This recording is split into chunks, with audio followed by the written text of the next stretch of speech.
Halo teman-teman semua, pada momen ini aku akan melakukan penjelasan mengenai balance sheet dan perhitungan laba rugi. Poin pertama adalah pengertian balance sheet, neraca. Balance sheet atau neraca adalah laporan keuangan yang menunjukkan posisi keuangan perusahaan pada suatu tanggal tertentu.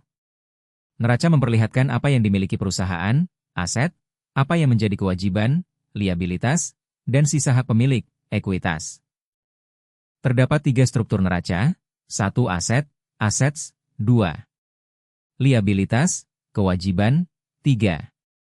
Ekuitas, modal. Poin kedua adalah income statement atau laporan laba rugi.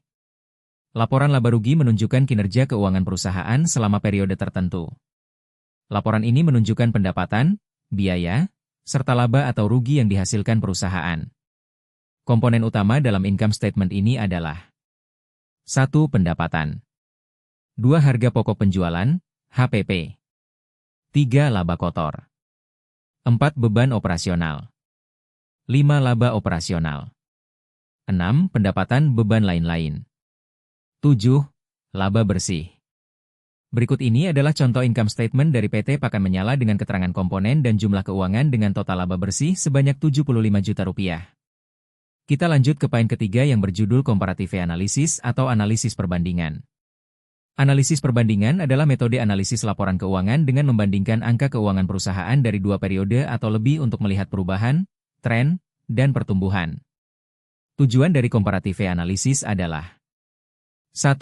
Menilai perkembangan kinerja, 2. Melihat peningkatan atau penurunan aset, utang, atau laba, 3. Menjadi dasar perencanaan dan evaluasi.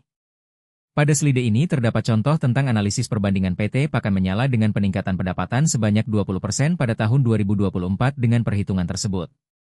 Oke, kita lanjut ya. Poin keempat adalah analisis net working capital.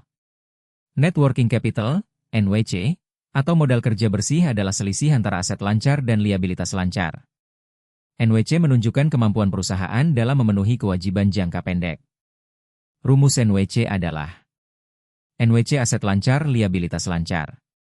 Berikut adalah contoh dari net working capital. Pada slide ini dapat disimpulkan bahwa perusahaan dalam kondisi likuid karena memiliki sisa modal yang cukup untuk menjalankan operasional. Oke, lanjut. Poin kelima yaitu analisis rasio. Analisis rasio adalah evaluasi kondisi keuangan perusahaan dengan membandingkan angka tertentu dalam laporan keuangan. Rasio digunakan untuk mengukur profitabilitas, likuiditas, solvabilitas, efisiensi operasional. Berikut adalah jenis-jenis analisis rasio dan contohnya. Yang pertama ada rasio likuiditas. Gunanya untuk mengukur kemampuan perusahaan memenuhi utang jangka pendek.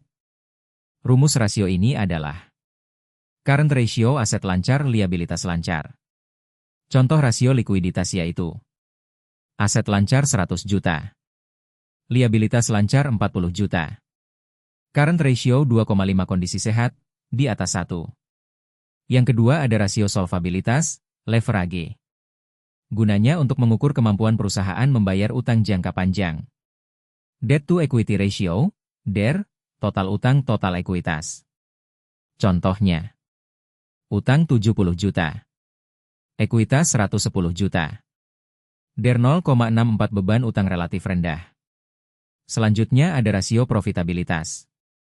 Gunanya untuk mengukur tingkat keuntungan. Net profit margin laba bersih pendapatan. Contohnya adalah laba bersih 75 juta. Pendapatan 300 juta.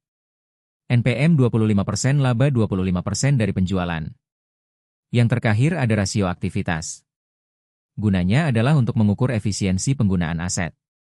Perputaran persediaan HPP, rata-rata persediaan. Contoh rasio ini adalah HPP 150 juta. Persediaan rata-rata 30 juta. Turnover 5 kali setahun.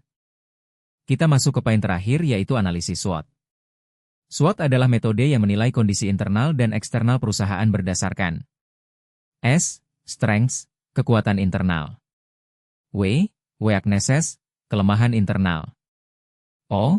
Opportunities, peluang eksternal. T. Threats, ancaman eksternal. Tujuan SWOT. Menentukan strategi bisnis. Mengidentifikasi faktor yang perlu diperbaiki. Mengoptimalkan peluang yang ada. Berikut ini adalah contoh analisis SWOT. Strengths. Free konsultasi. Sertifikasi lengkap. Lokasi strategis. Weaknesses. Modal terbatas. Belum bisa menjual dalam pesanan kecil. Opportunities. Tren meningkatnya peternak muda. Peluang penjualan rasio kecil. Threats. Banyak pesaing. Kenaikan harga bahan baku. Interpretasi. Perusahaan dapat memanfaatkan peluang dengan kekuatan, misalnya free konsultasi, sambil memperbaiki kelemahan seperti fleksibilitas penjualan. Jadi itu tadi penjelasan mengenai pan-pan tentang balance sheet dan perhitungan untung dan rugi. Aku pamit dulu ya CEO semuanya.